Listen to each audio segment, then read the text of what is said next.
down, I know you got me, baby. Semuanya, bertemu lagi dengan saya Serina.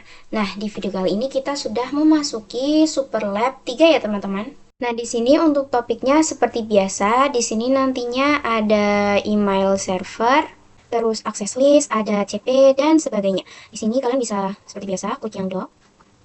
Nah, kita langsung mulai dari yang part 1 ya, teman-teman, yaitu basic configuration. Seperti biasa, kita akan mengubah hostname pada setiap router dan switch sesuai dengan nama pada display, kemudian konfigurasi enable secret dengan password SID. Nah, kalian kalau udah lihat video sebelumnya, pasti kalian udah tahu basic configuration ini. Jadi mungkin di sini saya akan percepat saja.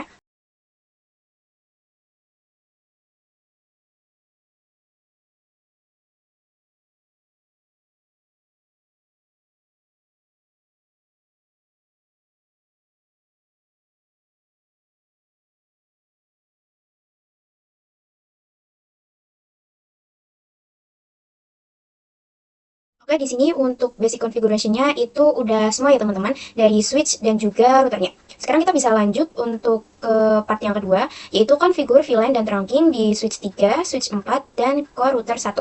Oke, di sini kita bisa lanjut ke part yang kedua, yaitu configure VLAN and trunking in switch 3, switch 4, and core router 1. Di sini kita bakal konfigurasi di VLAN, kita akan membuat VLAN dan kita akan melakukan trunking di switch 3, switch 4, dan juga di router satunya. Ini kita bisa coba buka switch 1. Di sini kita disuruh buat VLAN-nya. Di sini kita disuruh untuk membuat VLAN nih, teman-teman. Tapi kalau kalian ingat, VLAN 1 ini dia sudah default, jadi nggak perlu bikin lagi. Atau kalian pengen lihat, kita bisa cek dengan do show VLAN. Nah, di sini udah ada VLAN 1 yang defaultnya. Jadi, karena di sini udah ada, kita langsung memasukkan interface-nya saja. Di sini di DNS, web, dan email interface-nya 01, 02, dan 03. Oke, langsung aja. Kalian bisa ikutin perintahnya. Selanjutnya, kita bisa coba terang arah dari switch ke router 2. Mungkin di sini bisa dilihat untuk jalurnya. Kalian bisa cek dulu.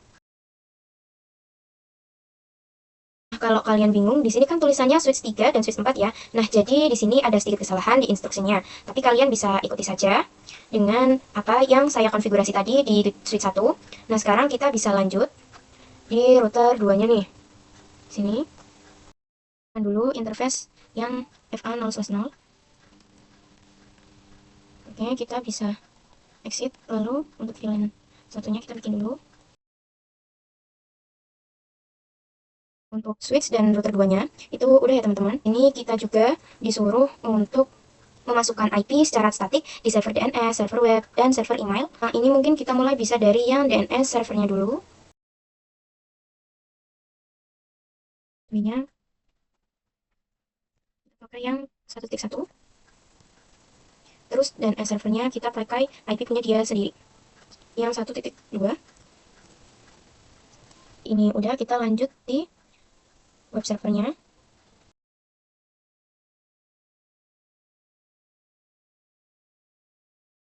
Kemudian di sini lakukan konektivitas. Pastikan semua PC dapat saling melakukan ping. Kita coba kirim paket dari DNS server ke web ya. Oke, di sini udah sukses ya, teman-teman. Kita coba dari email ke DNS. Nah, itu juga udah sukses. Kita bisa coba lagi. Di sini udah sukses semua ya, teman-teman. Nah, kita bisa lanjut. Kita akan masuk ke part 3, di mana kita disuruh konfigurasi VLAN dan trunking di switch 2, access point, dan pada router 4-nya. Nah, kalian bisa lihat dulu instruksinya. Konfigurasi terang, kemudian buat VLAN, access point, konfigurasi router on stick, Xcode, dan ini adalah detail IP-nya. Oke, biar lebih cepat kita langsung buka aja switch 2-nya. Nah, ini. Nah, di switch 2 itu ada VLAN 2, VLAN 3, dan VLAN 4. Kita bikin VLAN-nya dulu.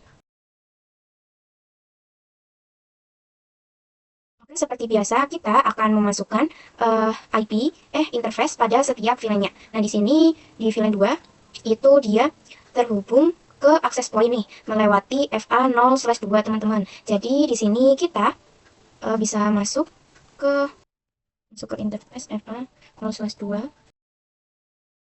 Terus kemudian di VLAN 3, ini interface-nya 0/4. Jadi di sini 4 pasti di sini 5 dan di sini 6. Langsung aja.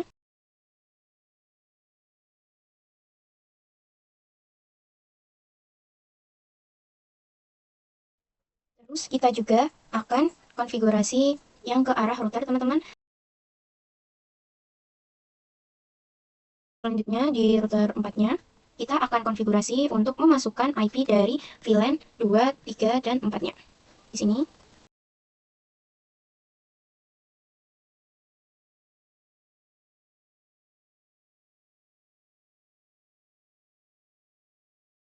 Oke, di sini udah seperti di Superlab sebelumnya, kita juga akan konfigurasi yang namanya DHCP server nih.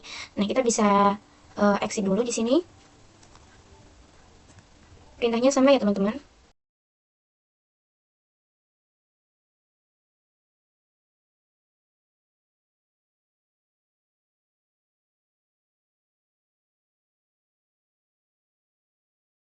Nah, di sini udah ya, teman-teman. Nah, kita akan exclude address seperti biasanya dengan perintah yang sama.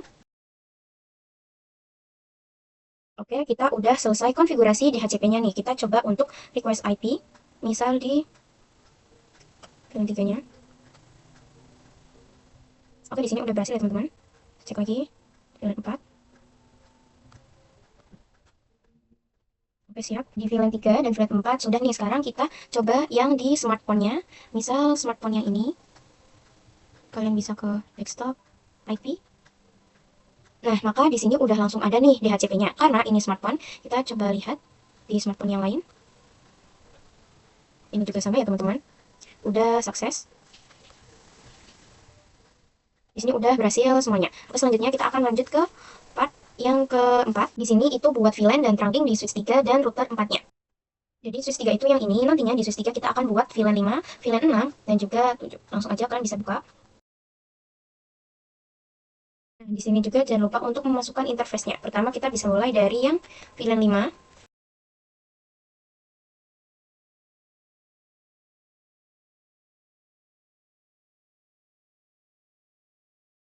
Di sini kita juga jangan lupa interface yang mengarah ke switch-nya ya, teman-teman. Yang ini, yaitu kita bisa pakai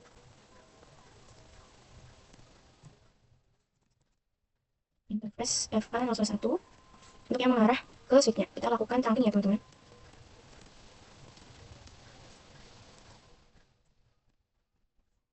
Oke, di switch 3-nya udah. Kita akan lanjut di di router 4 karena di sini belum menyala ya, teman-teman. Kalian bisa masuk ke interface FA0/0. Kalian bisa aktifkan dulu. Terus kalian bisa bikin sub interface-nya dari VLAN 5 sampai VLAN 7 ya, teman-teman.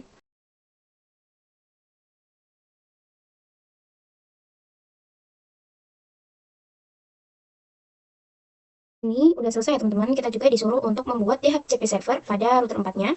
Caranya sama, dari yang VLAN 5 dulu.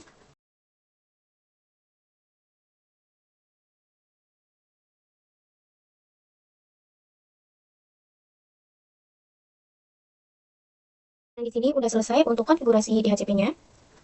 Kita jangan lupa exclude address-nya ya, teman-teman. Nah, di sini kita udah konfigurasi DHCP-nya nih. Sekarang kita bisa lihat konektivitas untuk melihat DHCP-nya. VLAN 5 dulu.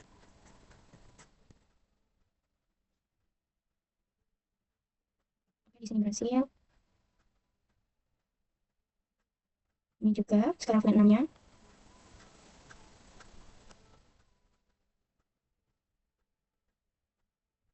Di VLAN 6 juga berhasil. Kita coba di VLAN 7-nya.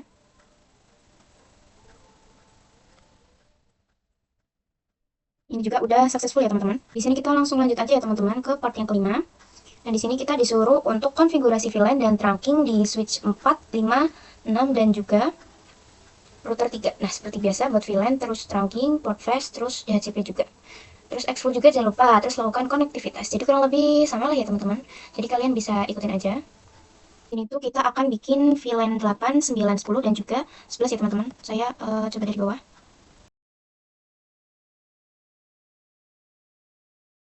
Karena caranya sama, kalian bisa ikutin aja ya, teman-teman. Dan kalian sebelumnya bisa cek interface-nya, nyambungnya kemana aja, dan juga IP-nya.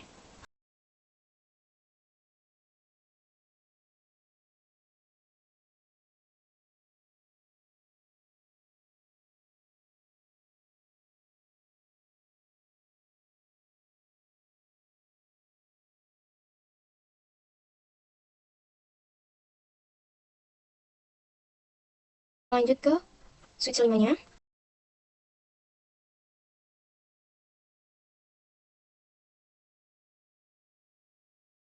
Kalian bisa inisiatif aja ya teman-teman, kalian bisa ngecek interface-nya masing-masing, arahnya kemana dan juga IP-nya.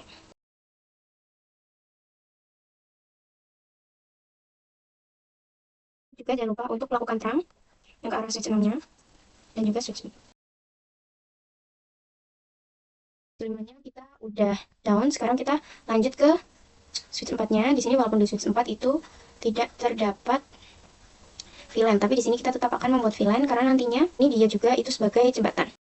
Dari VLAN 8 sampai VLAN 13 ya teman-teman.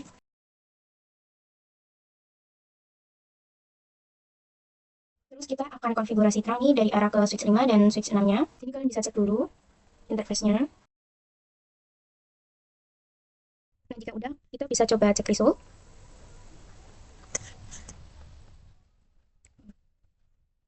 Switch-nya oke, di sini di switch 4 itu udah semua ya teman-teman. Switch 4 ke bawah itu udah semua. Sekarang kita akan lanjut konfigurasi DHCP servernya. Di router 3-nya ya teman-teman. Di sini kita bisa lihat instruksinya.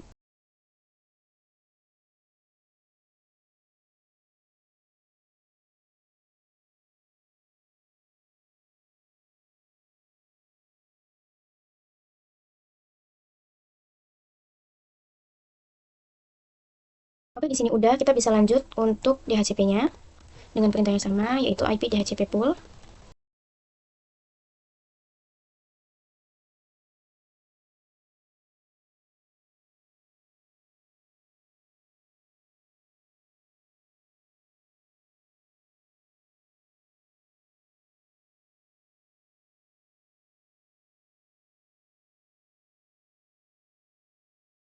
Oke, selanjutnya di sini saya udah selesai sampai VLAN 13. Jangan lupa kita mengexclude semua IP-nya ya teman-teman.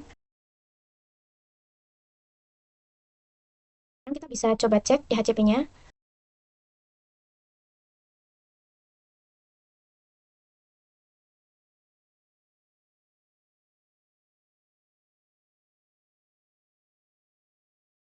Oke, di sini udah sukses semua ya teman-teman untuk IP DHCP-nya. Kita lanjut ke part 6, yaitu konfigurasi Rapid PVST. Nah, di sini perintahnya cukup sedikit aja. Kita akan konfigurasi Rapid di switch 4, 5, dan 6. Nah, saya akan membahas sebentar mengenai Rapid PVST.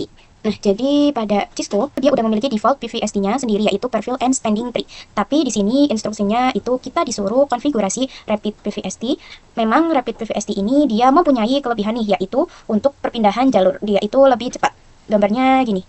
Kalau kalian perhatikan, di switch 4, 5, dan 6, itu dia membentuk looping. Ini tuh aslinya di sini ada port yang terblokir. Nah, mungkin ada kesalahan pada instruction atau pada sininya, total loopingnya. Jadi ini udah menyala ya teman-teman. Misal kita bayangkan saja di sini kita terblokir atau yang warna oranye biasanya. Kalau kalian udah menonton video yang sebelumnya, kalian pasti paham yang mengenai looping ini dan pasti ada satu port yang terblokir. Misal kalau di sini yang terblokir, yang warna oranye, kalau misal di sini kita putuskan kabel yang arah sini itu nantinya kan di sini pasti akan jadi up karena udah nggak ada looping lagi. Untuk up-nya itu bakalan lama. Itulah fungsi dari Rapid PVST, yaitu untuk mempercepat up dari port yang terblokir tersebut. Oke, kita bisa langsung saja mulai dari switch 4. Itu spanning min 3 mode Rapid min PVST. Misalkan kabelnya di sini kita putus, maka di sini langsung menyala. Sedangkan kalau kita enggak tadi konfigurasi Rapid PVT, si port yang terblokir ini itu menyala akan lama. Kita lanjut di switch 5, perintahnya sama.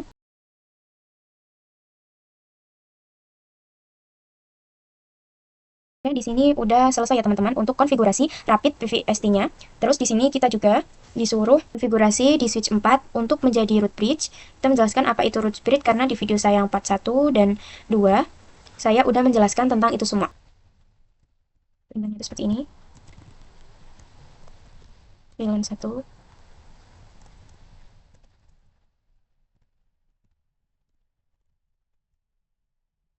Terus tambahkan root primary. Lalu kita bisa masuk perintah do show spanning min 3. Di sini kan bisa more. Nah, di sini di VLAN 13 itu udah bridge ya teman-teman. Sini kalian bisa lihat di VLAN 12, VLAN 11, 10, semuanya udah ada ya teman-teman, termasuk di VLAN VLAN 1, VLAN 8 itu udah read semua. Udah selesai untuk konfigurasi rapid PVT di part 6-nya. Kita lanjut ke part yang ke-7, yaitu konfigurasi point-to-point addressing pada semua router, atau kita akan memasukkan IP pada semua routernya. Di sini ada router 1, router 2, router 3, dan router 4. Saya akan cek dulu untuk jalurnya, jadi kalian bisa lihat dulu ya teman-teman, karena di bagian ini akan saya skip, nanti akan langsung saya konfigurasi. Bisa coba di router satunya dulu.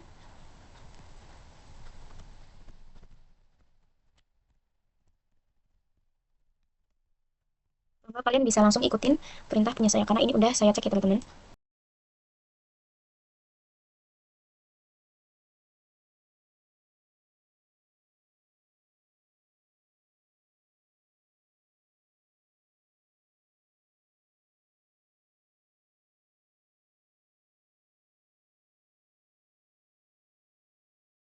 Oke, di router 3 udah. Dan di sini juga udah menyala semua ya teman-teman, untuk yang bagian routernya. Mungkin di sini kita akan lanjut yang ke part 8, dimana nantinya kita akan konfigurasi OSPF pada semua router. Nah, di sini kalian bisa lihat dulu untuk ketentuannya. Di sini kita disuruh untuk menggunakan proses ID-nya 1. Terus di akhir sesi kita disuruh untuk memastikan OSPF NIC path-nya itu terus dan table routing-nya, dan pastikan semua klien bisa ping satu sama lain. Kita bisa coba langsung di router satunya dulu. Oke, di sini udah, kita lanjut ke router 2-nya yang ini. Kalian bisa lihat jalurnya dulu. Oke, di router 2-nya udah, kita lanjut ke router 3. Kita lanjut ke yang router 4-nya. Kita udah melakukan di keempat routernya ya teman-teman. Dan itu kita juga akan mengaktifkan VLAN nih yang ada di router 4. Nah, di router 4 ini dia ada VLAN 2, VLAN 3, 4, 5, 6, 7. Oke, di router 4-nya ini kita sudah selesai. Nah, sekarang di router 3 juga kita akan mengaktifkan dari VLAN 8 sampai VLAN 13 ya teman-teman.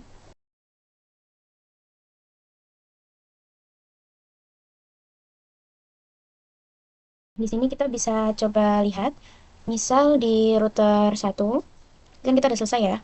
Kita coba lihat di router 1 dengan show IP OSPF name. Oke, di sini udah ada ya. Coba do show IP route. Di sini juga udah ada. Nah, selanjutnya kita akan uji konektivitas. Pastikan semua kliennya itu bisa. Misal dari VLAN 7 ke VLAN 8. Nah, di sini udah sukses ya teman-teman. Teman-teman, di sini kita bisa langsung lanjut ke part yang ke-9 untuk konfigurasi DNS dan web server. Di sini disuruh seperti biasa buat record dan name. Terus kita juga disuruh buat untuk record mail akademi sekolahan.id, terus konfigurasi web, dan di akhir kita pastikan semuanya kalian bisa ping dan akses akademi sekolahan ID. Nah, kita bisa coba ke DNS, terus kalian on kan tipenya record, terus untuk namanya di sini akademi.sekolahan.id, dan addressnya itu kita pakai 1.3 9.168.1.3. Selanjutnya kita bisa add, kita ubah tipenya CNAME, terus di sini untuk namanya itu www.academy.sekolahan.id, terus hostname-nya ini. Nah, kita bisa buat lagi nih tipenya record untuk nilai, kita tuliskan sesuai di sini email.academy.sekolahan.id, terus addressnya 9.168 9.4, tambahkan namanya www.google.com, terus hostnya google.com, terus kita bisa add. Nah, dan servernya udah, kita lanjut untuk di web servernya nih. Kalian bisa ke index HTML, ke bagian edit. Oh ya, sebenarnya kalian udah harus pastikan udah menyala semua. Di sini yang bagian Cisco Packet Tracer-nya bisa kita hapus. Kita ganti Academy sekolahan ID. Terus yang ini ada juga akademi sekolahan ID. Terus kita bisa save, kita pilih yes. Nah, di sini kita udah selesai untuk konfigurasi DNS dan web servernya. Nah, kita akan coba uji koneksi. Jadi kita coba dari DNS server ke PC 9. Ini masih pilot ya, teman-teman. Kita bisa coba cek di PC 9-nya. IP-nya udah ada. Kalau pilot mungkin ada masalah di router ininya, router 2-nya. Kita coba cek dulu. Di sini udah hampir selesai. Kalian bisa cek dulu di router 2-nya. Oh iya, ini konfigurasi di router 2 itu OSPF-nya ada kesalahan nih. Kita coba buka dulu. Router 2. Iya, ternyata di router 2 kita belum mengadvertise network VLAN-nya. Maka di sini kita bisa coba connect lagi. Misal dari server ke PC 9. Nah, di sini udah sukses ya, teman-teman. Maka di sini kita bisa lanjut lagi ke topik yang DNS tadi. Kita akan uji konektivitas si web browsernya. Misal di PC 9 yang tadi. Di sini kalian ketikkan www.academy.sekolahan.id. Nah, di sini udah bisa mengakses web browsernya ya, teman-teman. Mungkin sekarang kita bisa coba untuk ping domainnya. Saya mungkin pakai VLAN di sini, VLAN 6. Kita coba ping www.academy.sekolahan.id. Nah, di sini juga udah reply dan TTL ya, teman-teman. Kita udah selesai untuk part yang ke-9-nya. Mungkin kita bisa lanjut langsung ke part 10. Di part 10 ini kita akan konfigurasi email server. Yang pertama, konfigurasi email server dan buatlah user dengan passwordnya 12, terus user 2. Nah, ini passwordnya salah ya, teman-teman. Di instruksinya ini aslinya passwordnya 456. Terus kita konfigurasi email klien di PC 1 untuk user 1, terus PC 2 untuk user 2. Kalian bisa pergi ke email servernya. Kalian ke service, terus email. Di sini pastikan on semua ya, teman-teman. Terus domain name-nya itu academy.sekolahan.id. Terus kita buat usernya, user 1, passwordnya 123. Terus kita tambahkan. Terus kita lanjut lagi untuk yang user 2, passwordnya. Lalu kita bisa tambahkan. Nah, sekarang kita akan setup di klien di PC 1 dan PC 2-nya. Tapi di sini misal saya akan pakai PC 9 aja. Kita pastikan IP-nya dulu. Di sini kita pergi ke yang bagian email. Nah, untuk yang bagian your name itu isikan user 1. Email passwordnya user 1.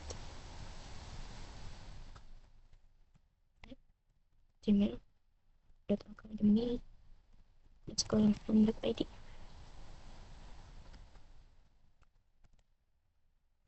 Terus di sini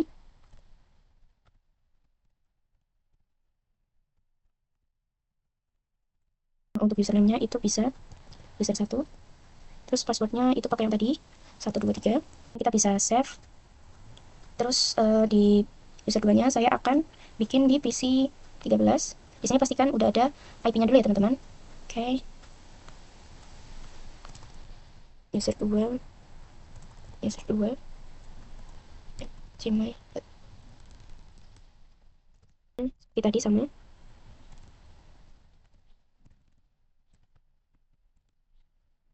Username-nya user 2. Terus passwordnya 456. Kita bisa save.